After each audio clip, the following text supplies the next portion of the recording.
Hi, today we discuss about uh, Buddhism and uh, contemporary issues. Mm. So the person I want to talk about is Buddhism and science. So basically, Buddhism do not reject the benefit of science. So the Buddhists recognize the scientific methods and the validities of the knowledge that came from science, but they still dispute uh, uh, and argue about how to uh, validate uh, the scientist approach. So again, is put the questions on the validity of the objective observation. Most of time for common people, we think that as an observer, we are unchangeable person, but that's not the case. Things are in contents changing. So not only the observer is changing, but the object of the observer are changing too.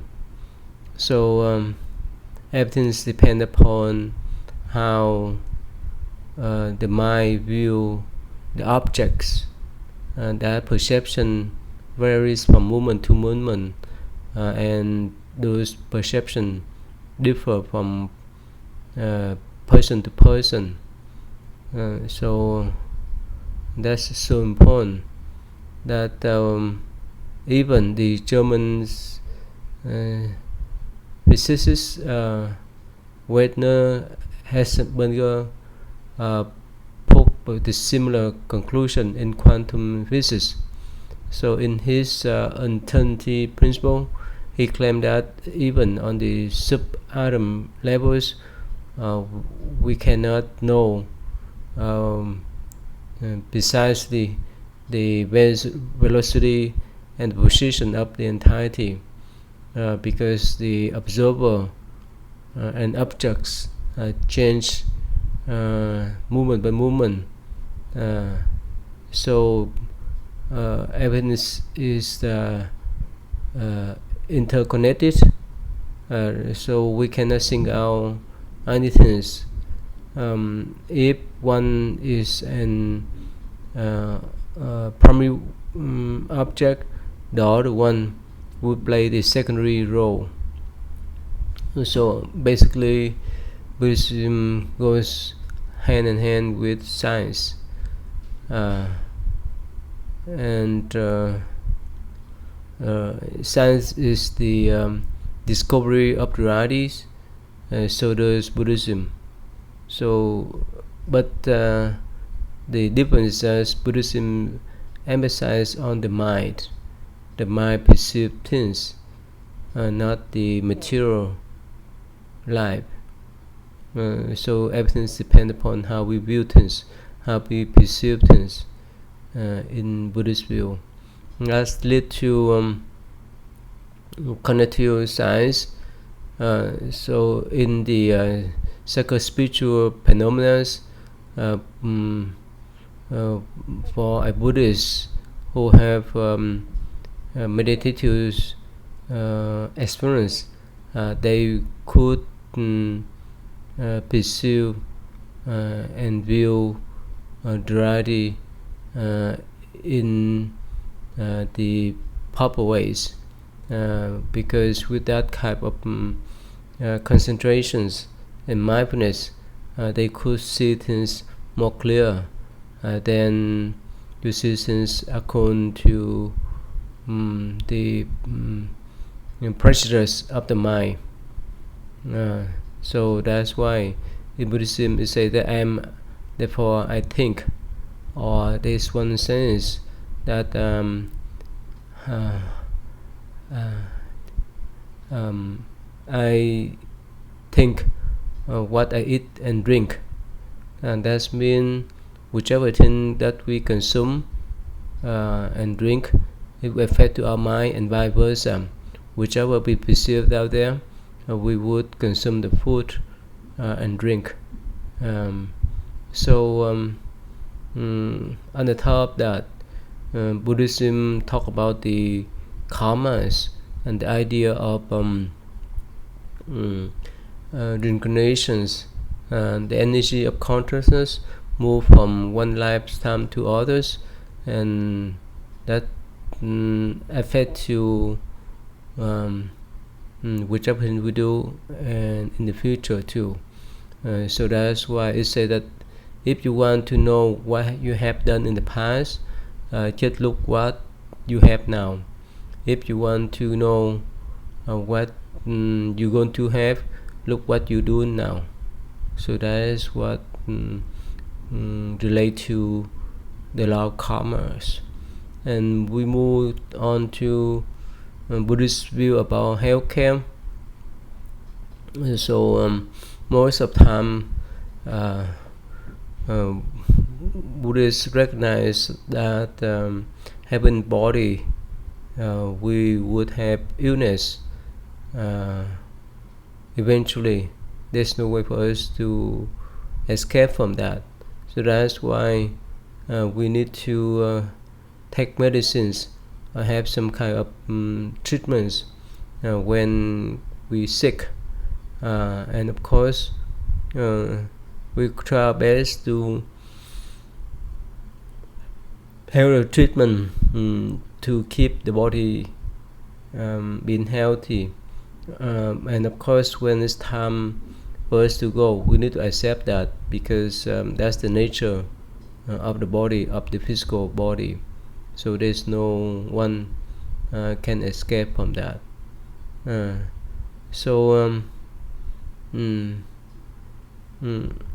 For the diets, not many, but some Buddhists made a vow to be pure vegetarians, so that they can restrain themselves from harming other sentient beings. That means they don't want to be secondary animal killers. What mean? Without going to the supermarket to buy meat, there's no meat industry at all. So we are the secondary meat killer, because of our demand. The meat industry provide those meat through the killing, slaughtering of the animals. Of course, some Buddhists made a vow to be pure vegetarians for a couple of days within a month, 10 days up to 15 days within a month, but depend upon how they want to stay away from the killing karmas indirectly. So that's why, especially in some Mahayana Buddhist country like China, Vietnam, and so forth, people advocate to become pure vegetarians, so that we can protect our health as well as the life of other sentient beings, especially the domestic animals like pig, cows, chicken, and so forth. That talk about the compassion toward those animals as well as the environment. And another issues we may discuss is that the organ transplant. For Buddhists, is no problems to have those kind of procedures, as long as bring the benefit for ourselves and others, as long as the donors agree to make that kind of last offerings or donations to others. Of course, that is the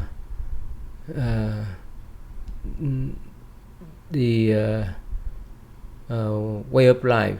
That means no one can escape from that. But as long as we have the means to prolong the life, that's fine. But on the top that, if we value our life to do good deeds, when we prolong our life, is more reasonable, more valuable than to prolong life and harm others. So that is so important. And in Buddhist view about the abortion, definitely most Buddhists go against abortions, because the first precept that Buddhists need to take is no killing other human beings. And as long as the fetus is developing in the mother wombs, whether they have the limbs yet, as long as they are recognized and moving around, so we're not supposed to kill this, whether it's 1 month, 2 months or not. So that's why Buddhists goes against abortions, because it's kill one human beings. And of course, there's some exceptional cases like rapes, or there's some serious illness of the unborn child. So that's depend upon the decision of the mothers. So again, there's no fixed rules on this kind of issue, but generally the Buddhists don't accept abortions unless there's some special cases with special circumstances. When we talk about gender, whether it's male or female, in Buddhist view, we have equal rights in every aspect of life, especially when we talk about spirituality or spiritual attainments. Both male and female have the same abilities to attain arhatship, to attain the spiritual accomplishment, like become arhat, even become the Buddha, especially in Mahayana Buddhist tradition. The difference is our physical forms of male and female, but spiritually and mentally we are the same. So that's why, regardless of who we are, we can practice the way, we can develop our spiritual inclination. We can accomplish our spiritual goal equally. And when we talk about the race, or even based on the colors of our skin, again in Buddhism, that's not the case. Regardless of who we are, whether we are Vietnamese, Chinese, American, and so forth, whether we are white, black, yellow, and so forth, yes, we are different externally, but internally we are the same. We have the same potential to become arhat. We have potential to become Buddhas. We have the same potential to walk on the spiritual path. We have potential to achieve the spiritual enlightenment. So that's so important in Buddhist view. Mm. So that's what we call the equalities, and with that kind of understanding, we respect everyone regardless of where they came from and who they are.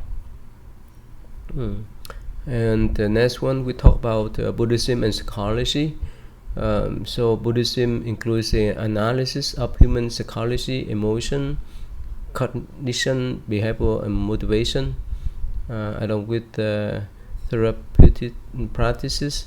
So Buddhist psychology go hand in hand with Buddhist ethical and philosophical system. So the goal of Buddhist psychology is to bring the healthy and virtual lives for the people, whether they are monks or lay people. And another one is to attain nirvana, or the complete absence of sufferings. So that is two main goals of Buddhist psychology. So when we talk about psychology, it talk about how to help people to handle their mentality.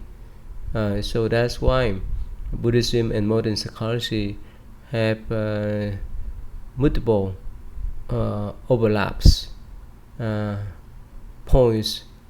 So that's why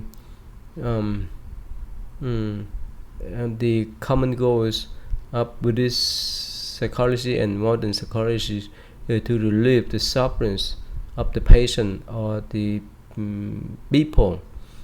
So that's why many contemporaries Buddhist psychologists and practitioners incorporate mindfulness practice into psychology to help the patient to overcome all kind of mental illnesses like stress, depression, anxiety, and so forth. So let me share with you a video clips that a professor from Princeton explain how Buddhism relates to modern psychology. Religion, and I've taught courses on psychology. This course will be focused on a religion that is about psychology. Okay, Buddhism, more than Christianity or Islam or any other major religion, is in some sense about the human mind and how it works and how people can change the way their minds work. Now, this emphasis of Buddhism, this focus on psychology, might not be obvious to you if you went to a Buddhist temple in Asia, say. Okay, there you'd probably find people doing the kinds of things that people in other religions do, praying, making offerings, and they might be treating the Buddha himself as a kind of deity. But if you look at the earliest writings attributed to the Buddha, you'll find evidence that the Buddha himself was really something of a psychologist. He spent a lot of time thinking about the human mind. The Buddha seems to have been particularly concerned with the question of why the mind sometimes makes us suffer. This was a big question, maybe the biggest question for the Buddha, is why do people suffer? Why do we all feel anxiety and fear and sorrow and heartache and unfulfilled longing and on and on and on? And here is the conclusion he reached. We suffer because our minds give us a picture of the world that is not accurate, okay? Our mind kind of deludes us about the nature of reality and really about the nature of the mind itself. So this was his claim, at least, that we're living in a kind of a dream world and we have illusions about other people and about ourselves. Now, this claim is a claim about how the mind works. So in principle, we should be able to evaluate the claim by using the tools of modern psychology. And when I say modern psychology, I'm defining the term broadly. So I mean everything from traditional social psychology to cognitive neuroscience. Now, with such tools, we can start addressing the question of whether the Buddha's diagnosis was on target, whether he really had the answer to why we suffer. And that's one of the main things we'll be doing in this course. In addition to a diagnosis, the Buddha also had a prescription, okay? He said, basically, if I'm right about why there is suffering, here's what you can do to end the suffering. And his prescription had a lot of elements, and one of them, as you probably know, was meditation. And one of the things we'll be doing in this course is looking at meditation, looking at whether it works, and if so, how it works, okay? And I want to emphasize the how it works part, okay? I'm not just interested in whether meditation can make you less anxious, less fearful, less sad. I want to know whether indeed, as the Buddha claimed, it does that by bringing you in closer contact with reality, by giving you a clearer picture of the world. That's one of the main questions we're going to ask in this course. Now, in looking at this question, we're going to bring in some expert witnesses, okay? I've been talking over the last few months to basically two kinds of people. A lot of very expert meditators, people who have spent hours and hours and hours each day for years and years and years meditating. And I've also been talking to brain scientists, psychologists, cognitive neuroscientists, and so on, who study these questions. And I've been videotaping these conversations, and I'm going to be sharing parts of the conversations with you. Now, there's an interesting connection between these two kinds of expert testimony, okay? One of the purposes of the kind of meditation we're going to focus on, it's called Vipassana meditation, is to help the meditators observe what's going on in their own minds, okay? And it turns out that the things they say about what's going on in their minds, often these things match up pretty well with what the psychologists are finding about the nature of the human mind. Now, I should warn you that some of the things the meditators will say may sound, if not crazy, a little out there. These are things about the nature of the self, the nature of reality, and the sense in which the reality we perceive is kind of an artificial construct, created by our minds. But as strange as some of these things sound, you're going to find that some of them get a fair amount of corroboration from modern psychology. Now, another thing modern psychology can do is help us understand what's going on in the brains of the meditators while they meditate. How does the brain of someone in a deep meditative state differ from the brain in its ordinary state? And what does that tell us about whether the reports of these meditators can be trusted? If this course goes the way I hope it will, then by the end of it, you'll be viewing your life in a new light. You'll have a deeper understanding of how your mind can cloud your vision of reality, and you'll be asking new questions about whether dispersing some of those clouds might make you happier and might make you a better person. And different students will answer these questions differently. But however you answer them, I hope that by the end of the course you'll have a much deeper understanding of Buddhism and of modern psychology, and that you'll feel inspired to learn more about both. Okay, so anyway, so this professor from Princeton University teach Buddhism and modern psychology. So this is his introduction for the course, and he explained how Buddhism correlate or connect with modern psychology in a scientific point of view. Alright, so let me move on. So when we talk about Buddhism and racial justice, again, like I mentioned recently that Buddhism based on the principle of interdependence, non-separation, and respect for lives. So it's supported by practice of mindfulness and compassion. So without these recognitions, we've been a lot of problems with our humanities. Let's put it this way: if we don't recognize how we are interdependent, how we are interconnected, we would single out certain type of people that may not belong to our race, our gender, our nationalities, our cultures. But Buddhism always emphasizes on the interconnected of sentient beings, interdependence. The example, in the United States, we have diverse groups of people everywhere, especially in the big city like Houston, LA, New York, and so forth. So everyone does their jobs to fulfill their responsibility. Like for example, an Asian doctor provide the treatment for the patients regardless of who they are, or the Caucasian car dealers could help the clients or customers to pick up certain types of cars for them to ride, or the employees of a car companies fulfill their responsibilities as an employers to produce certain part of the cars and so forth. So it means everyone in the society fulfill certain responsibility, and even the doctor need the cars to drive around.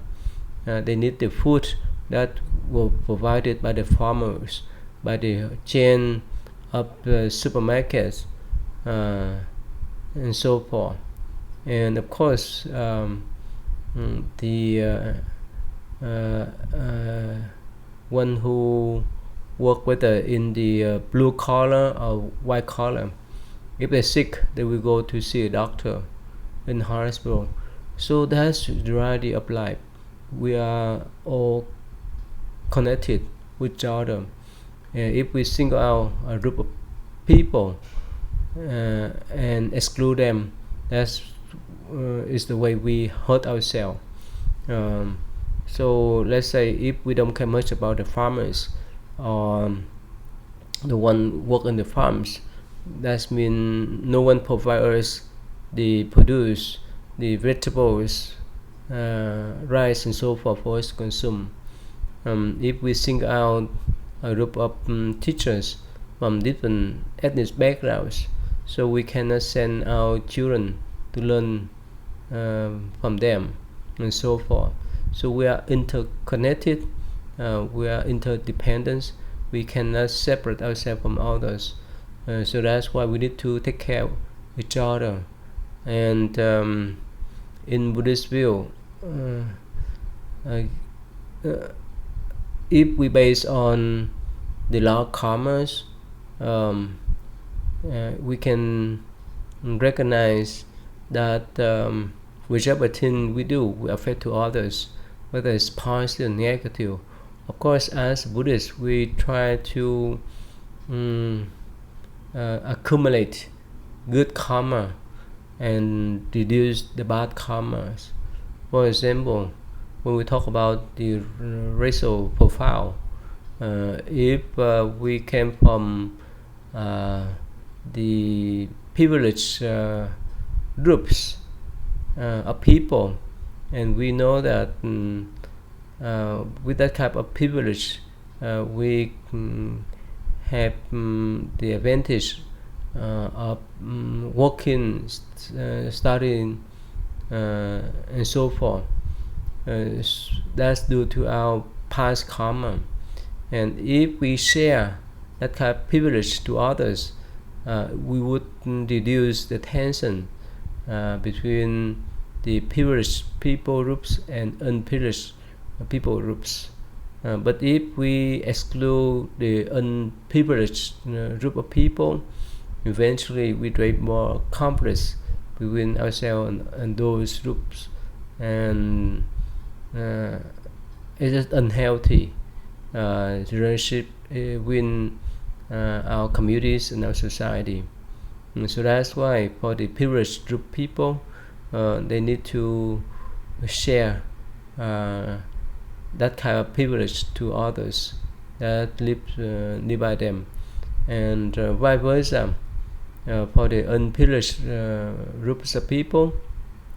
They recognize their properties because of the past karma. That's why they end up here in that kind of situation.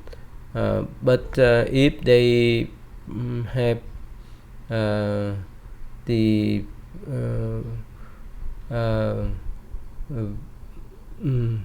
the way that they want to protest, they want to create conflicts, they want to make even with those privileged people. Again, if they do that in the violent ways, it will have a backfire for them. But at first, if they recognize, oh, this is the karma that they have during the past, and they want to improve their lifestyle, and if they try their best to work together with those privileged group of people in the harmonious way, in the understandable way, in the compassionate way, eventually we will have the harmony society. Otherwise, if they violently react or try to demolish or destroy all the privileged groups people, that's a backfire. That's create the conflicts, and there's no ending, because in reality, if we return violence with violence, so violence cannot stop. If we turn anger with anger, anger cannot stop. Only when we use a compassion, understanding, and dialogues, eventually we can smooth out the differences. So that is one way we can resolve the problem of racial profile. So again, both groups, the privileged one and unprivileged ones, need to step out to work together in the harmless way, in the understandable way, in the compassionate way, so that can resolve this kind of problems in society. And on the top that, we recognize whether they are belong to the privileged or unprivileged group, as long as we or they recognize everyone has the right to live, everyone has the right to believe, and so forth. With that kind of understanding, we can respect each other well, especially in this modern age, regardless of who we are, regardless our backgrounds, our gender, our nationality, and so forth.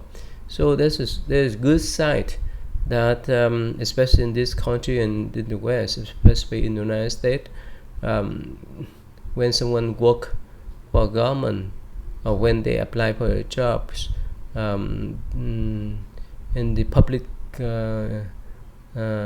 area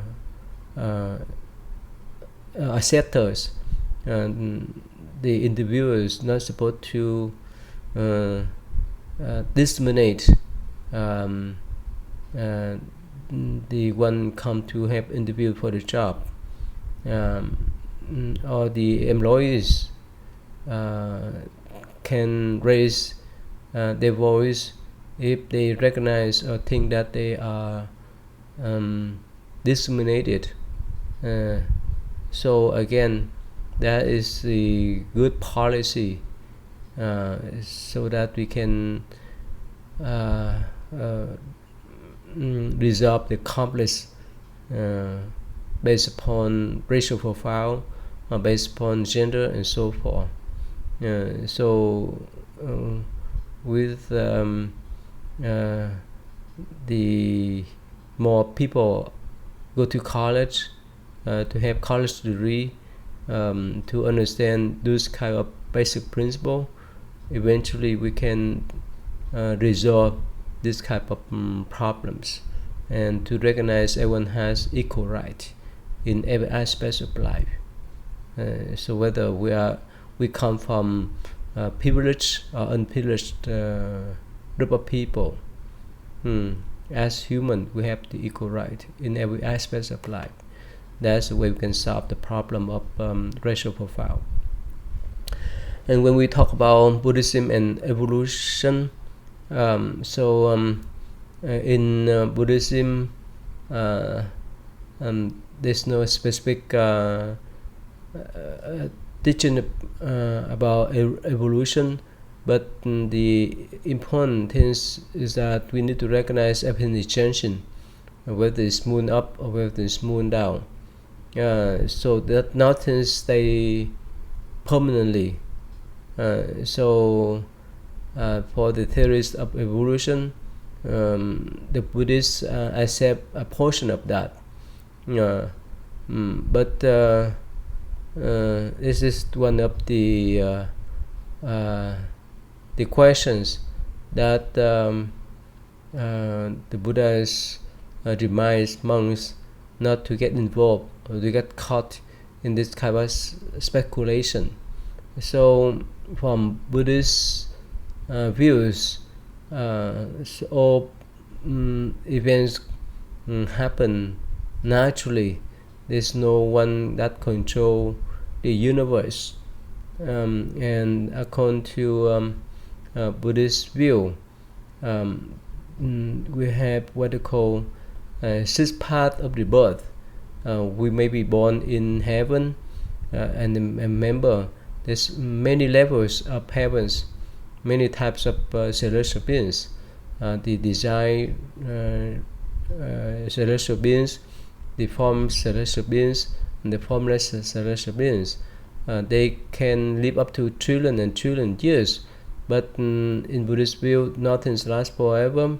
After they're done with their lives over there, after you're done with their lifespan, they may go to different paths of rebirths until they attain enlightenment, until they get rid of all desire, hatred, attachment, and so forth. And so again, for Buddhists, regardless of who we are, whether we're born in heaven, we're born in human realm, or we're born in the lower realm of existence like animals, in hell, nothing lasts forever.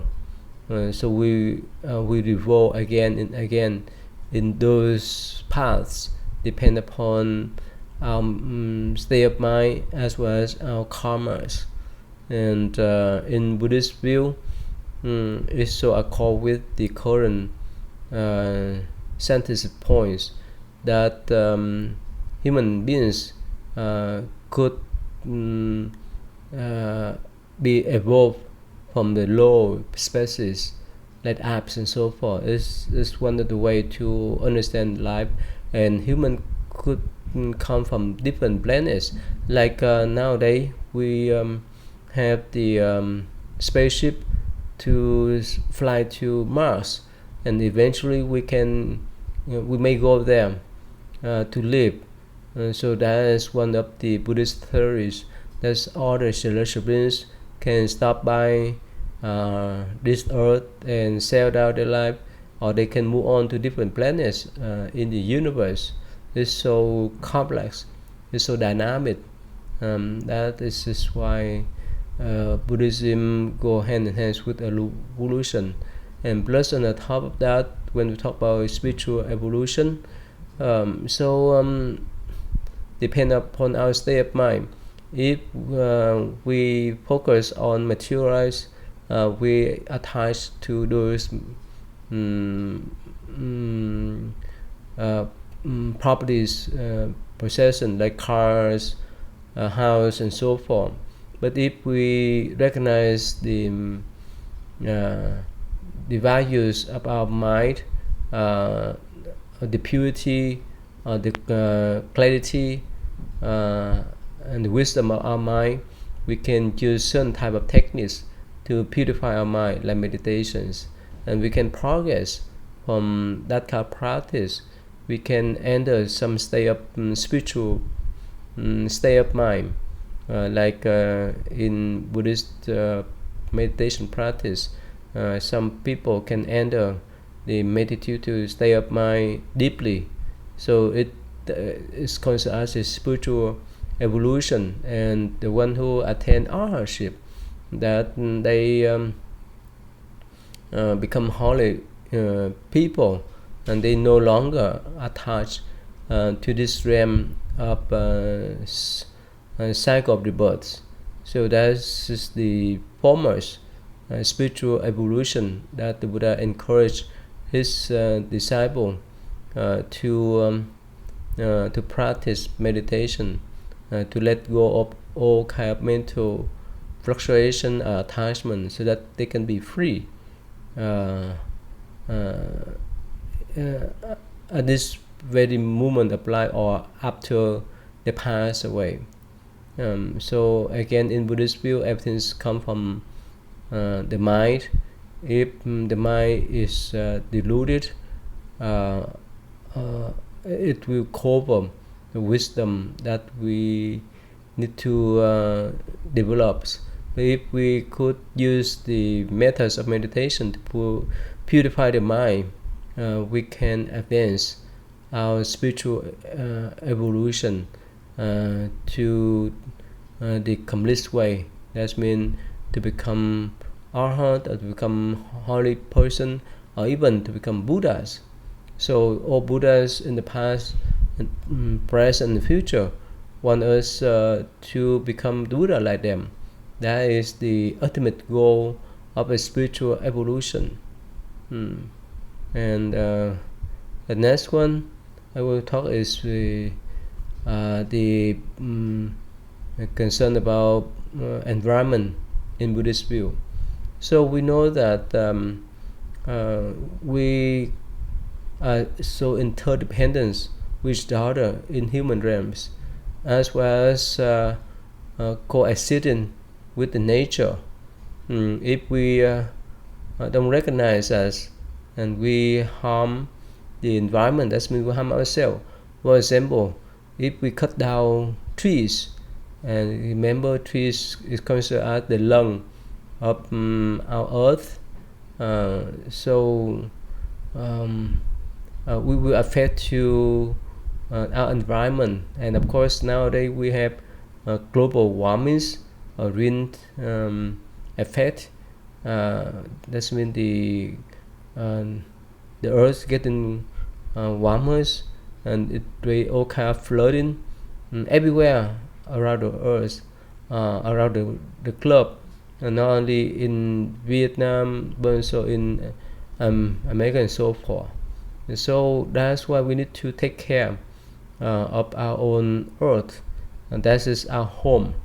If we destroy environment for our selfish use, we harm ourselves at the end of life. It's like if we cut down the trees, we contaminate the ground, and of course we bring that kind of disaster to ourselves. When we contaminate the ground, we cannot have the pure water to drink. When we cut down the trees, we have the sliding, the flood everywhere. If we pollute the air, we harm our lungs, we harm our body and mind. So that's why we need to take care of our planets, because the planet is our own home, and that is not the responsibility of the government, but it's the responsibility of everyone on earth. So if people pollute the air in China, it will affect eventually in America, and vice versa. If something wrong, one burn the forest in Amazon is up South America, it may affect to the global warming too. And if the industrial countries like United States and some European countries would do so much pollution from their transportation, like the cars, will affect to the whole world with the global warming and pollution and so forth. So let me show you a short video clips about how Dalai Lama view the connection between Buddhism and environment, how we need to care for our environment. Time always moving. With new time, new reality there. So we have to accept the new reality. Facing new reality, but our perception is old thinking. Then, you see, I think a lot of problem, unnecessary problem, you see, happen. So we must act according new reality. Otherwise, you see, there's a gap. Our perception and the reality gap. So then, all our efforts become unrealistic. So therefore, I think now, serious interest about global warming or environment issue, I think now this is one hopeful sign. Now, I think the taking care about our only home, this planet, is not just government's responsibility. All humanity, all individuals have the responsibility. And then, I always telling, the war, bloodshed, immediately striking in our mind. But the damaging the ecology or these global sort of the warming, these things, without much sort of obvious, but invisibly, you see, month by month, decay.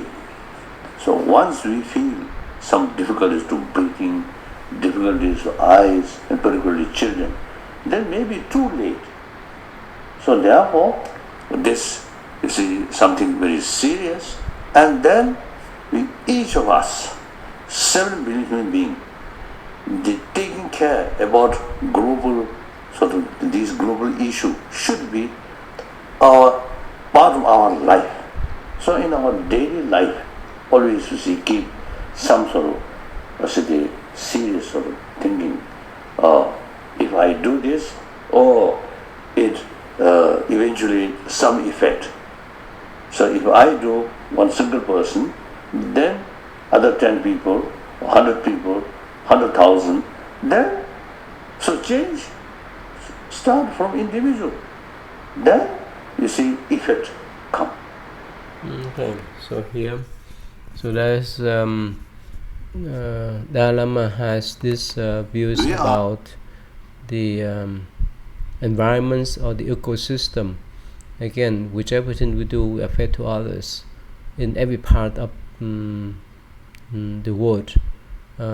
So if we use too much oil or processed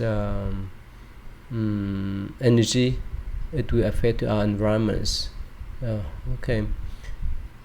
So we need to take care of ourselves. We need to take care of our environments. We need to take care of all the people. We need to take care of the animals.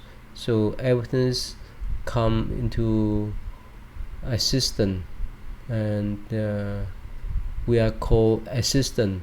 We are interdependent. We cannot separate ourselves from environment. We cannot separate ourselves from others.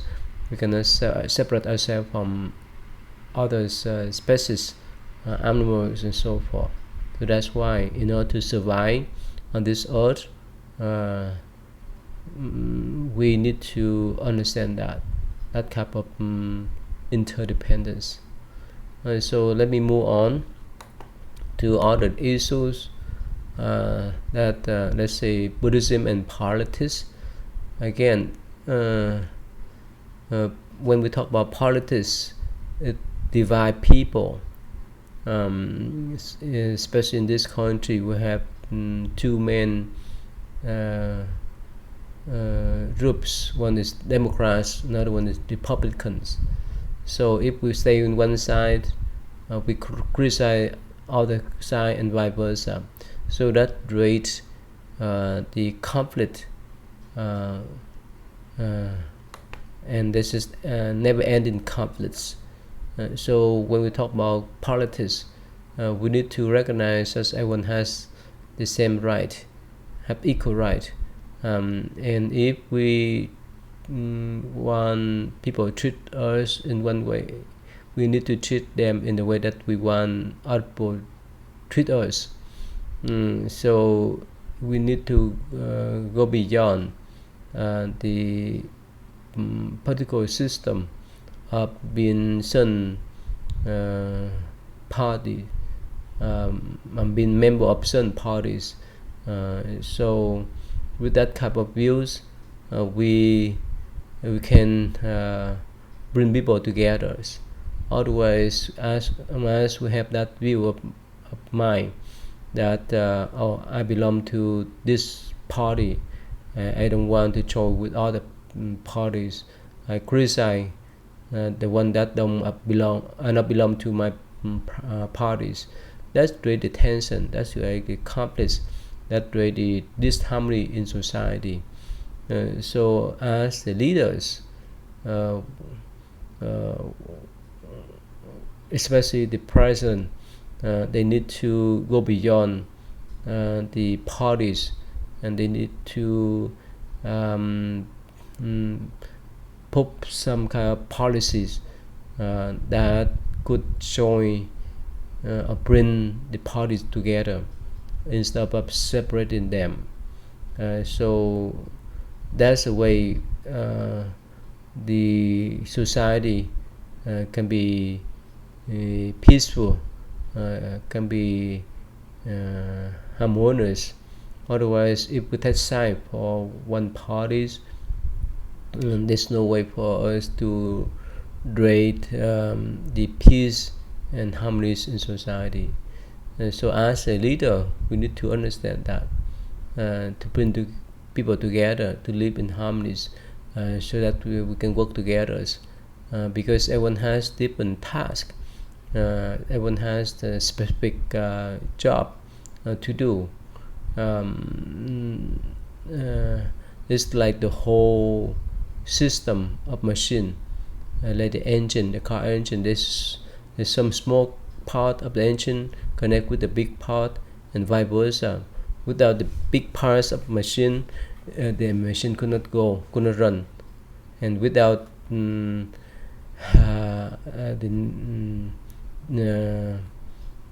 small part of machine, it could not run. For example, even like this laptop or computers, we need the screen, we need the keyboard, we need the motherboard, we need the chip, and so forth, to put together as the components, so that we can run these computers.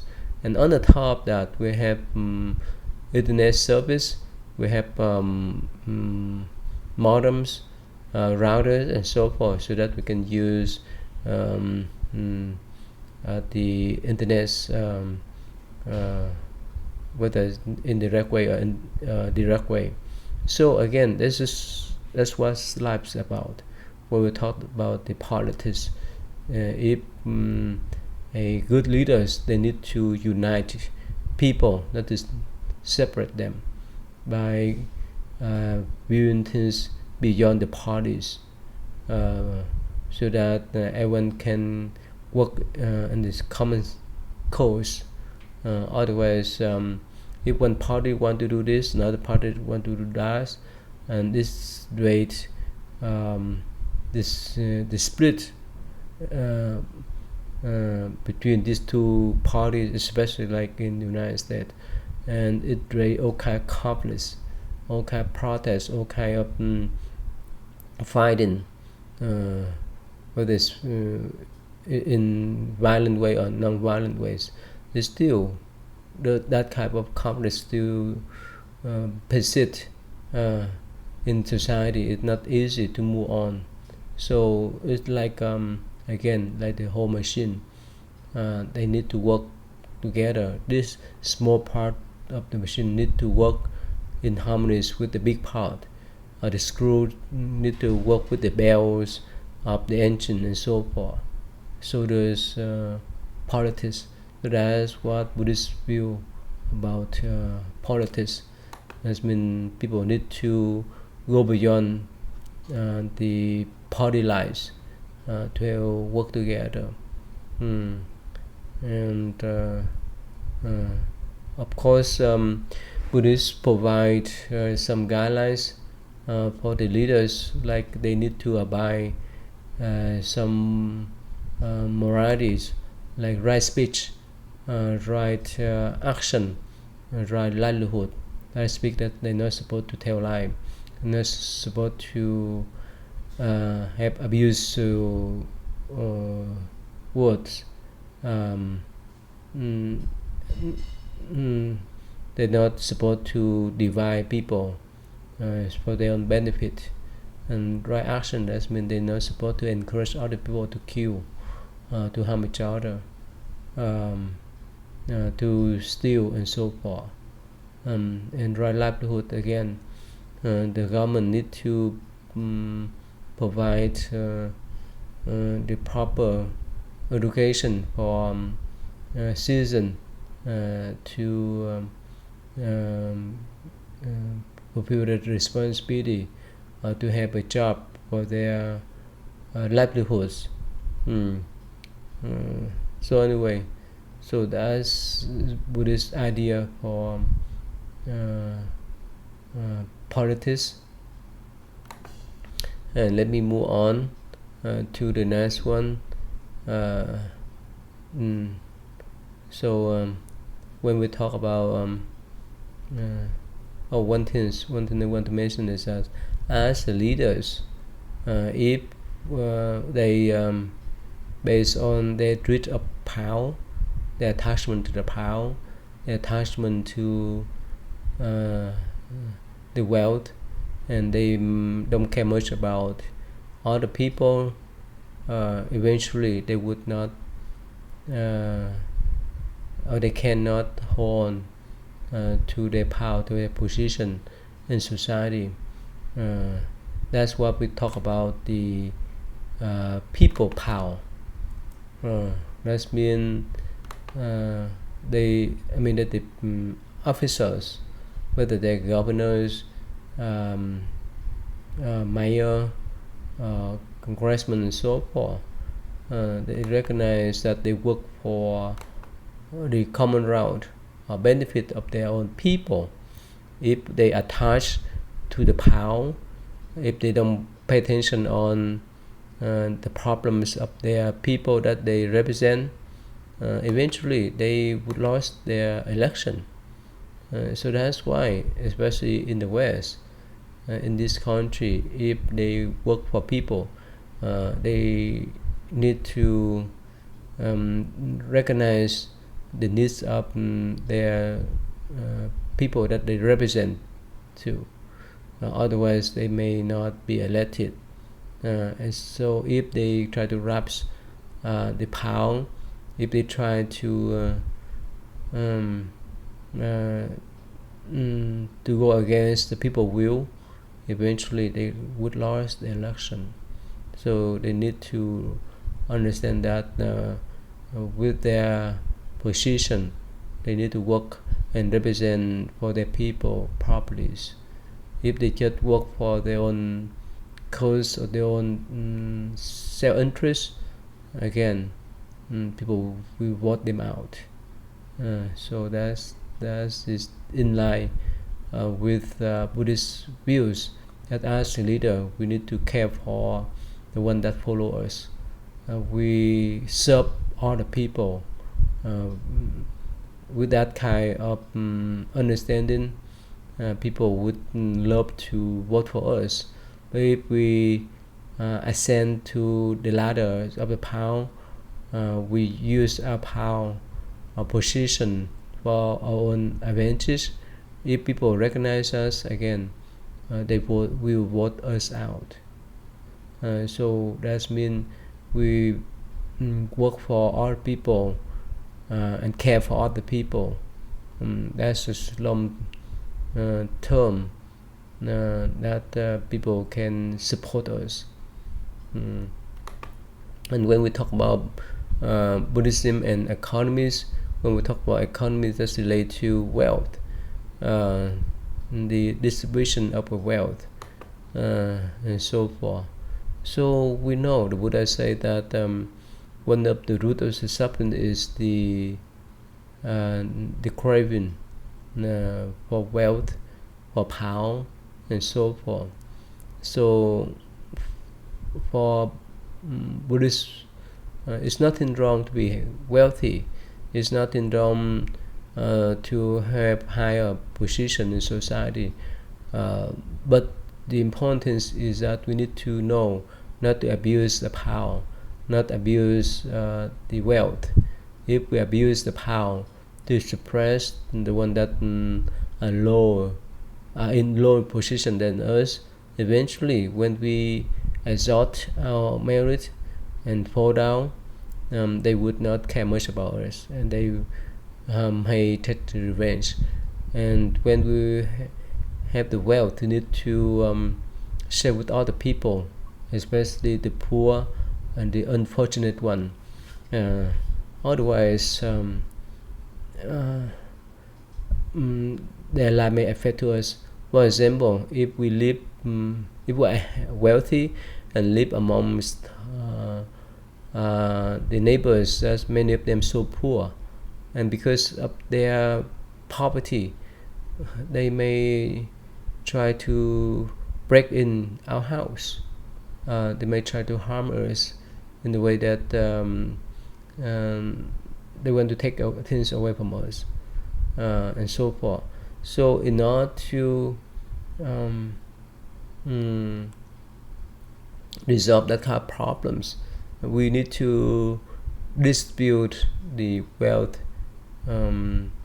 equally, evenly, depend upon their effort, their works, and so forth. Or especially for the homeless people, we need to help them out, because who knows, they may harm us if they see the